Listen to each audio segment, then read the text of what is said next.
আরেকটি নতুন ভিডিওতে আপনাকে স্বাগত জানাচ্ছি। এই ভিডিওটি একটু অন্যরকম হতে চলেছে। প্রথমে বলে নিই, ধারাবাহিকভাবে আমি যে প্রশ্ন উত্তর আলোচনা করছিলাম মূলত এসএলএসটি 2025-এর কথা মাথায় রেখে বাংলা বিষয়ের জন্য, আজকে তার 36তম পর্বে আমরা এসে উপস্থিত হয়েছি।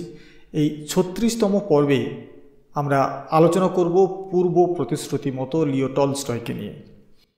লিও টলস্টয়ের উপরে আমরা আজকে আলোচনা করব। এই টলস্টয়ের উপরে যে প্রশ্নগুলি আমি আজকে আলোচনা করব, যারা কমেন্টে লিখেছিলেন অপশানগুলো না দিয়ে শুধু উত্তরগুলো আলোচনা করার জন্যে, আমি মূলত সেই বিষয়ে আজকে কনসেন্ট্রেট করেছি এবং প্রশ্নের সংখ্যাও অনেক বেশি থাকছে। তো যাতে কম সময়ে বেশি প্রশ্ন আপনারা পান, সেই জন্য আজকের এই আলোচনা। প্রথম প্রশ্ন, লিও টলস্টয় কোন দেশের লেখক ছিলেন?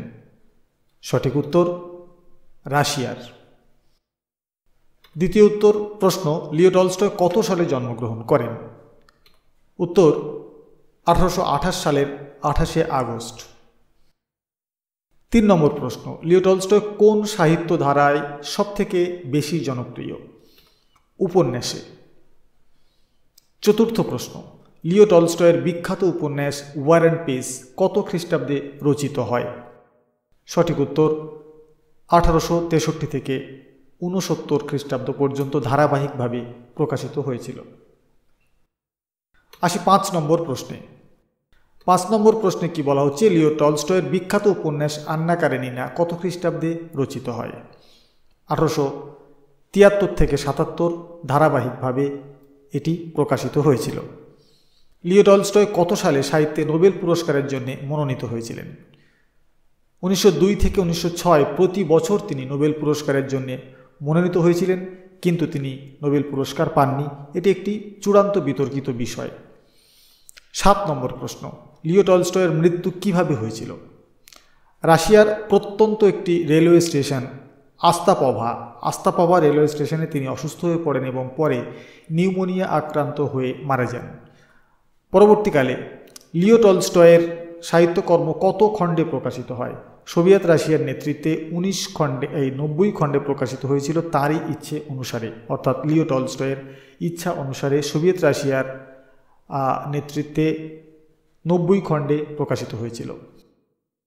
9 এরপর পরবর্তী প্রশ্ন, লিও টলস্টয় কি ভাষায় পারদর্শী ছিলেন? তিনি লাতিন, ইংরেজি, আরবি, ইতালীয়, গ্রিক এবং হিব্রু ভাষায় পারদর্শী ছিলেন। লিও টলস্টয়ের শখ বা হবি কী ছিল? শিকার করা। লিও টলস্টয় কটি উপন্যাস রচনা করেছিলেন? 7টি। লিও টলস্টয়ের শেষ উপন্যাস কোনটি এবং কত সালে প্রকাশিত হয়? রেসারেকশন 1899 খ্রিস্টাব্দে। পরবর্তী প্রশ্ন, লিও টলস্টয় শান্তিতে নোবেলের জন্য কতবার মনোনীত হয়েছিলেন? মাফ করবেন, ভুল প্রিন্টের জন্য কুবার হয়ে আছে, ওটা কতবার হবে? 3 বার, 1901, 1902 এবং 1910। এই 3 বার মনোনীত হলেও কিন্তু তিনি নোবেল পাননি। 14তম প্রশ্ন, লিও টলস্টয়ের উল্লেখযোগ্য সেবামূলক কাজ কি? নিজের জমিতে দরিদ্র ছেলে মেয়েদের জন্য বিদ্যালয় প্রতিষ্ঠা করেন এবং সেখানে নিজে পড়ান। দেশের দুর্ভিক্ষ পীড়িত এলাকায় সশরীরে গিয়ে মানুষের সাথে সহমর্মী হন। লিও টলস্টয়ের আত্মজীবনীমূলক ট্রিলজি কোন উপন্যাস নিয়ে গঠিত হয়? চাইল্ডহুড, যেটি 1852 সালে প্রকাশিত হয়, বয়হুড, যেটা 1854-তে, এবং ইউথ 1857-তে। এই 3টি উপন্যাস নিয়ে তার ট্রিলজি উপন্যাস প্রকাশিত হয়। 16 নম্বর প্রশ্ন, লিও টলস্টয়ের অন্যতম উপন্যাস দ্য কোসেক্স কত সালে প্রকাশিত হয়? 1863 সালে। পরবর্তী প্রশ্নে আসছি, লিও টলস্টয় সাহিত্যে স্বীকৃতি হিসাবে কি পুরস্কার পান? জোকোভিচ পুরস্কার এবং বোসনিয়া পুরস্কার। পরবর্তী প্রশ্ন, লিও টলস্টয়ের অহিংস নীতিকে কোন ভারতীয় নেতা অনুসরণ করতেন? বিখ্যাত এবং খুব উল্লেখযোগ্য একটি প্রশ্ন। লিও টলস্টয়ের অহিংস নীতি কোন ভারতীয় নেতা অনুসরণ করতেন? মহাত্মা গান্ধী।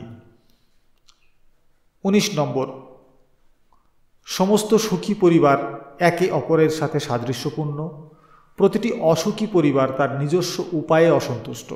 এই বিখ্যাত উক্তিটি টলস্টয়ের কোন উপন্যাস থেকে নেওয়া? উত্তর হলো আন্না কারেনিনা। 20 নম্বর প্রশ্ন, লিও টলস্টয় কত সালে মারা যান? 1910-এর 20 নভেম্বর। এই ছিল আজকের প্রশ্নগুলি, অর্থাৎ 20টি প্রশ্ন। কেমন লাগলো এই পর্বটি নিশ্চয়ই আপনারা কমেন্টে জানাবেন। আগামী কালকের বিষয় থাকছে উইলিয়াম শেক্সপিয়ার। আপনাদের কোনো মন্তব্য ঠিক যেমনভাবে এতদিন করেছেন আপনারা কমেন্ট বক্সে লিখবেন। এই কথা বলে আজকের ভিডিও এখানে শেষ করব। সবাইকে ধন্যবাদ জানিয়ে।